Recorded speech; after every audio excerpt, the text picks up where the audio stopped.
MLB free agency is a crapshoot, and chances are you're gonna miss more than you hit. But either way, you gotta play to win. And if you saw my previous video, I went over the worst free agent signings over the course of the last 5 years. So what I'm here to ask you today, what have been the best signings over the course of the last 5 years? As we all know at free agency in the offseason, these teams really start feeling themselves and think they're going to be contenders next year and make moves that they will soon live to regret. Some of the rules and parameters I wanted to have while compiling this list: you needed to at least sign this player to a 3-year contract and above. There are 1 or 2 year contracts signed, but those are usually players trying to prove themselves or a veteran just trying to latch on a competitive team. Either way, I'm here to judge and analyze the bigger contracts and see if teams got their return on investment. So I did want you to keep that in mind. While some of these contracts may be good right now, they are for 7 to 10 years, and by the time I make this video again, they could be on the worst contract. So I've compiled a list of 13 free agents, 3 honorable mentions, and 10 of the best signings over the last 5 years. And if you do enjoy the content analysis that I gave with Paint the Black Baseball, maybe give me a like and subscribe, and if not, I wish you your best in your future endeavors. But let's get into the best free agent signings over the last 5 years. The best way of doing this is doing this by year. And by year, I mean which free agency year. So for instance, we have 2018, 19, 20, and 22 free agent classes. I think it's a bit disingenuous to say these are just the top 10 best signings, because over the course of years, some contracts can look good in the beginning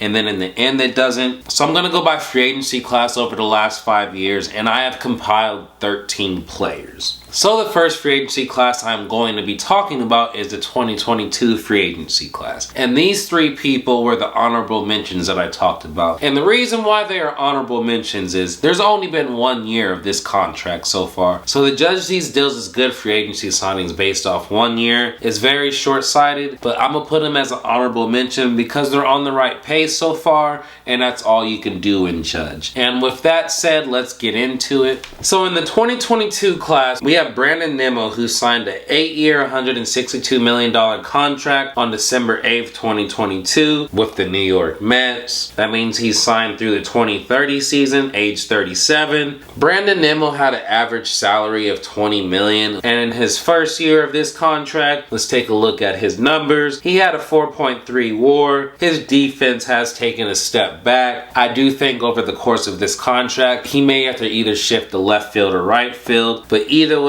with someone with Brandon Nimmo's batting profile and batting eye and his ability to draw a walk, I do think he's going to age well. And will this contract be a complete positive? It's too early to say, but like I said, given his batting profile and if he moves to left field or right field, where he'll be a little bit more capable given his age, I do think Brandon Nimmo will be perfectly fine. And the next honorable mention is Xander Bogaerts, who signed an 11-year, $280 million contract on December 8th, 2022 with the San Diego Padres. He is signed through 2033 season. He'll be age 40. His contract average salary is $25.45 million. In his first year, he accumulated a 4.4 WAR. He is an honorable mention because he did accumulate a 4.4 WAR, but I will say I think this contract is going to end up being one of the worst contracts. I had to be respectful because so far he did produce a pretty good season. If you take a look at his numbers, he was good offensively and defensively. He wasn't as good as he was in 2022, but you will take 4.4 WAR from anyone. Let's not hate on that. But this contract most likely will end up being a disaster. No way should a Xander Bogaerts been signed for 11 years. That's way too long for my liking. 6 to 8 max. But for 11 years at $25.5 million a year, it's hard to see them getting their return on investment. And the last honorable mention we have from the 2022 class is Dansby Swanson, who signed a 7-year, $177 million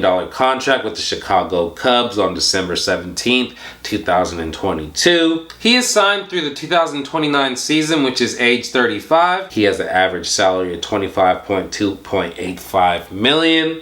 He did just win the Gold Glove and he accumulated a 4.9 WAR. He does bring his most value defensively, but he still hit above league average this year with 104 WRC+. but they do have 6 more years of this. I feel like this contract's gonna be like the first 3 to 4 years is gonna be worth it, but the back end of this contract could end up being a disaster. But it comes down to whether the first 4 years he accumulates enough WAR for it to be worth it. So far, he's on that pace because he basically had a 5 WAR season. If he goes like 5 WAR, then 4, then like 3.5 and 3, I do feel like this contract will end up being worth it for the Cubs. But the back end of the contract can be rough because defense does not age gracefully for most, and that being his most valuable asset, you do worry a little bit about that. Now we are actually entering the players that I would deem the best free agent signings over the last 5 years, because judging off 1 year, as I said earlier, it's just short-sighted. Even judging off 2 years is short-sighted, but if you do really great for 2 years, it can make the years after that a little bit lighter knowing they produced on an elite level. So next up we have Marcus Semien, who signed a 7-year, $175 million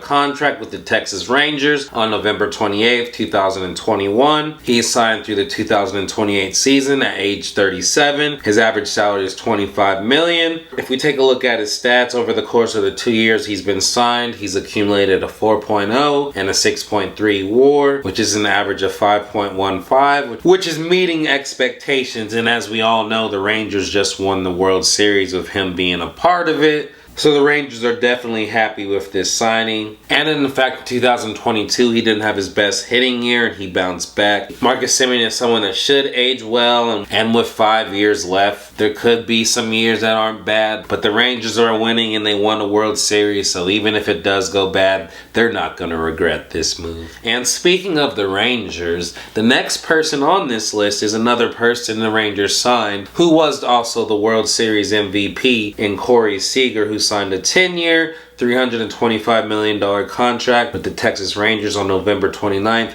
2021. He is signed through the 2031 season at age 37. His average salary is $32.5 million. He has accumulated, in his 2 seasons with the Rangers, he's accumulated 4.3 WAR and 6.1, which is an average of 5.2. His WAR would have been higher in 2023, but he did have some injuries. He missed around like 40 or so games. He would have been in the MVP discussion, but he went above and beyond in the postseason. He's another one of these people where the Rangers are more than happy. Before this season, the Rangers have been mediocre to bad for over a decade, so for them to actually have the success and win a World Series, these 2 signings have been everything they could have asked and more.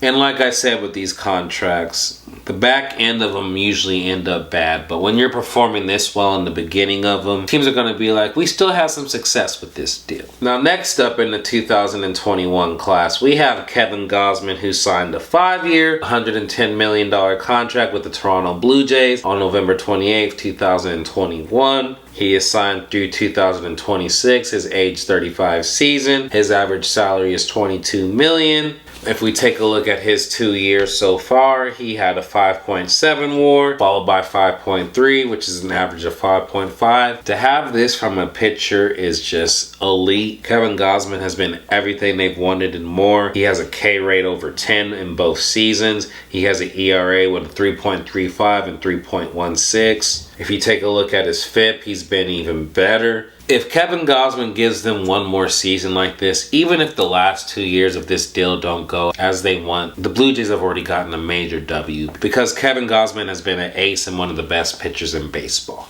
Now last of the 2021 class, we have Freddie Freeman, who signed a 6-year, $162 million contract with the Los Angeles Dodgers on March 18th, 2022. He is signed through the 2027 season at age 37 for an average salary of $27 million. If we take a look at his stats, he's had 2 seasons of 7.1 WAR and 7.9 WAR, which is an average of 7.5. Freddie Freeman is doing MVP things still. The guy is hitting above 325 in both seasons. He's a top 10 hitter, and he's someone I feel like that's going to age well and gracefully, even if the power deteriorates a little. You see how high he hits with average. As long as he stays healthy, this contract has been a massive W for the Dodgers, and Freddie Freeman is on his way to a Hall of Fame career. So in the 2020 class, we only have one person, and this one person is JT Realmuto, who signed a 5-year, $115.5 million contract with the Philadelphia Phillies on January 26th, base, 2021. He is signed through the 2025 season. He is signed through the 2025 season, his age 34 year. His average salary is 23.1. If we take a look at his stats since signing this deal, he accumulated a 4.6 WAR in 2021, which is really good. 6.5, which is elite in 2022. But in this past season, he did take a step back and only accumulated a 1.5 WAR. JT Realmuto has an average yearly WAR of 4.2. His hitting regressed to around league average, and he went from one of the best defending catchers to someone that was hurting them defensively. So I don't know if this is just an off year, if this is the new JT Realmuto. His first 2 years were really elite. His last year was solid. He still has 2 more years left. If he even has a good year and then a bad year, I still say this contract is a win for the Phillies. If both years end up being kind of bad, they might, think about it. But yeah, all he needs really is one good year out of these last 2 for this contract to be worth it to the Phillies. Now in the 2019 class, we have 2 pitchers. The first pitcher is going to be Garrett Cole, who signed a 9-year, $324 million contract with the New York Yankees on December 11th, 2019. If we take a look at his contract, he does have an opt-out after the 2024 season, but if he chooses to opt out, the Yankees can void his opt-out decision by adding a 10th year at $36 million. So this contract is a little bit crazy. I do expect Garrett Cole to opt out, but I also do expect the Yankees to opt in. So as of now, we can say his contract is through either the 2028 season at age 37 or 2029 season at age 38 with an average salary of $36 million. Garrett Cole so far in his 4 years with the Yankees, you have to remember 2020 was a shortened season. He accumulated 1.4. He was good in that time, but there's not that many innings. Then he had 5.2 WAR year. That's a really great year from Garrett Cole. He regressed a little bit, but his ERA was still at 3.50 in 2022. And then he had another 5.2 WAR year. Garrett Cole has an average yearly WAR of 3.775. So Garrett Cole has been everything as advertised for the Yankees. And I do remember he did have the sticky stuff situation where people thought when they took that away, he was going to be worse. He's clearly shown that he's good even despite all of that. So he's looking to be someone that can potentially age gracefully like Clayton Kershaw or Justin Verlander or Max Scherzer. Who knows? Some pitchers, they can lose it all in 1 year. But as of right now, Garrett Cole is looking like someone the Yankees were right to bet on with this long-term deal. It's not a positive that it's going to work out, but so far, 4 years out of the 9, Garrett Cole is still an elite pitcher. A lot of teams don't even get 2 great years, so just put that in perspective. And also, Garrett Cole just unanimously won 2023 AL Cy Young, so you know damn well the Yankees aren't regretting this move.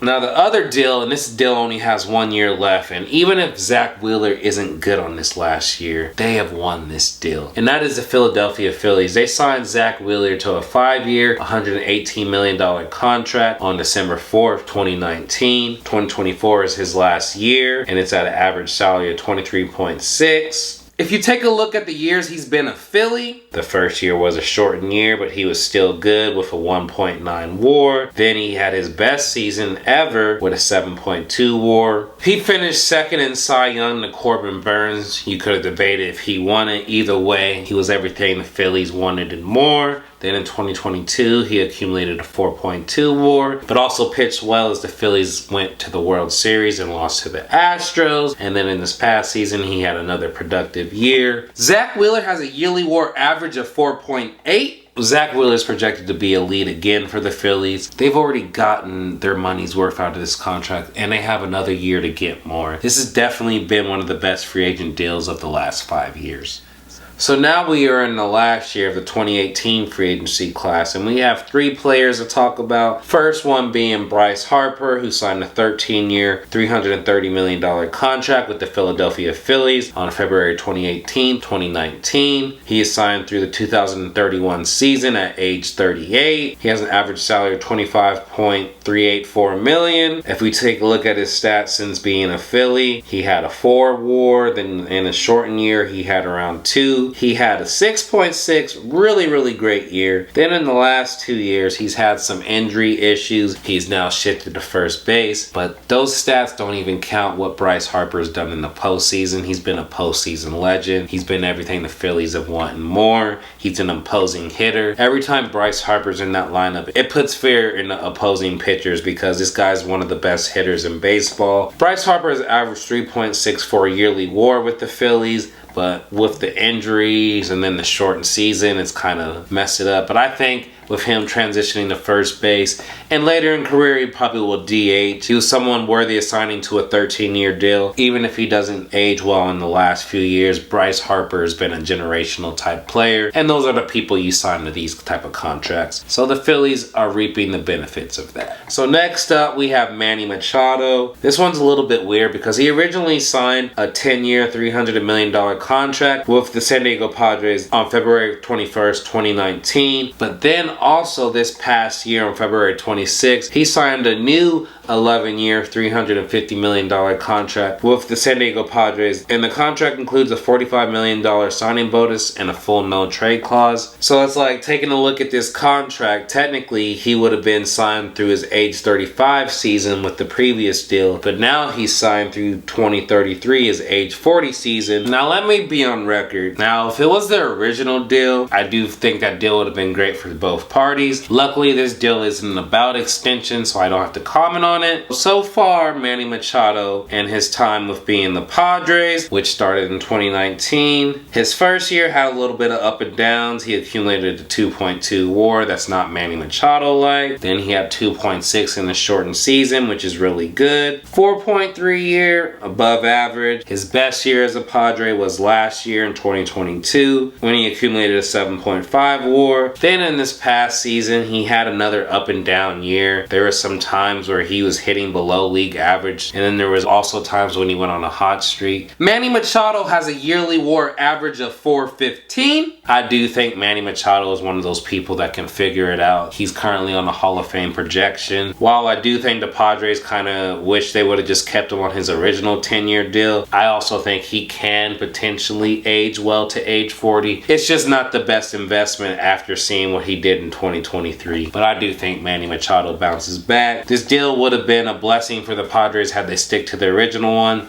Now the new one is wait and see, but I had to put this on because most free agents aren't even hitting well, and Manny Machado did just have a 7.5 WAR year. He is contributing at an elite level, which a lot of free agents don't do. Last and also one of the best value signings of this video, Lance Lynn signed a 3-year, $30 million contract with the Texas Rangers on December 12th, 2018. This contract expired after the 2021 season, but for the 3 years he was there, he produced a 6.8 WAR year in his first year. He was in Cy Young consideration, and then in the shortened season he had another good year at 1.5 WAR. Then in his final year he had a 4.3 WAR year and ended up being traded to the Chicago White Sox at the deadline. Lance Lynn has a yearly WAR average of 4.2. But the point was, this signing was everything the Texas Rangers wanted and more. And for it to only be at $10 million and getting 6 WAR and 4 WAR seasons, you can argue this is one of the best free agent signings of all time. When you talk about bang for buck,